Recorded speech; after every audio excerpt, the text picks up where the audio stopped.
3 months today marks my first and last time on an electric dirt bike. After losing control and crashing the bike and a not-so-quick hospital visit, I found out that my ACL had completely torn off, my meniscus was torn through, and I had a fracture in my tibial plateau. Not ideal. So we made the journey home to go to the surgeon's office, and I found out that I had to wait 3 weeks before I could have surgery for the swelling to go down and for my bone to start healing and do physical therapy.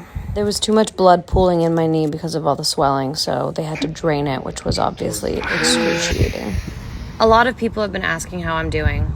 So the reason I made this video is to share my progress and my experience. But I also wanted to show other people that are either going through the same thing or about to go through the same thing, that there's a light at the end of the tunnel if you stick to it. And try to laugh a little in the process. It's nature's best medicine. When the surgery day finally arrived, I'm not gonna lie, I was pretty nervous and anxious. I've never had a big surgery like this before, so it was really scary. But it was a success. My friend Sarah picked me up, brought me home, and immediately hooked me up to the CPM machine, which moves your knee back and forth so that you don't get stiff. And a few days later, back to physical therapy, I went. I'm gonna be honest with you guys, the knee was so swollen. I was in so much pain. It was the most brutal recovery that I ever could have imagined. If it wasn't for my friends and my incredible support system, I don't know how I would have made it through. No. There's obviously the physical pain that comes with surgery and recovery, but what I wasn't necessarily prepared for was the mental toll that it would take. Not being able to walk or go to the bathroom by myself or carry a drink was really challenging.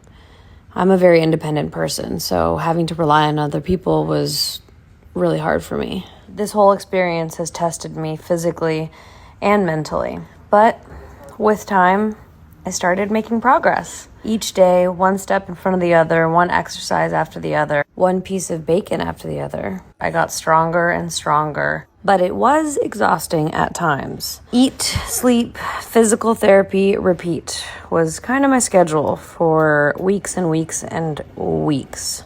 Lots of Ultra G. This machine inflates and allows for me to learn how to walk again without actually putting any pressure on my knee. That's Dr. Elatraj, my surgeon. He's kind of a badass. Look him up. Hands down, the best in the game.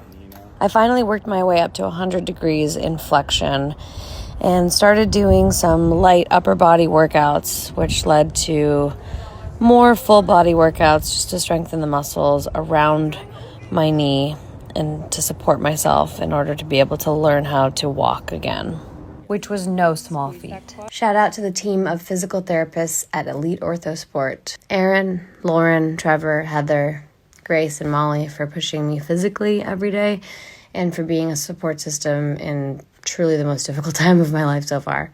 And being immobile for that long, I was really struggling mentally. A real roller coaster of emotions. You guys, I just got in the driver's seat of my car for the first time. I transitioned from 2 crutches to 1 crutch. Worked on balancing, exercises. Right, over the obstacle right away. And finally started to gain a little bit of my independence back. First time squat. Okay, not bad.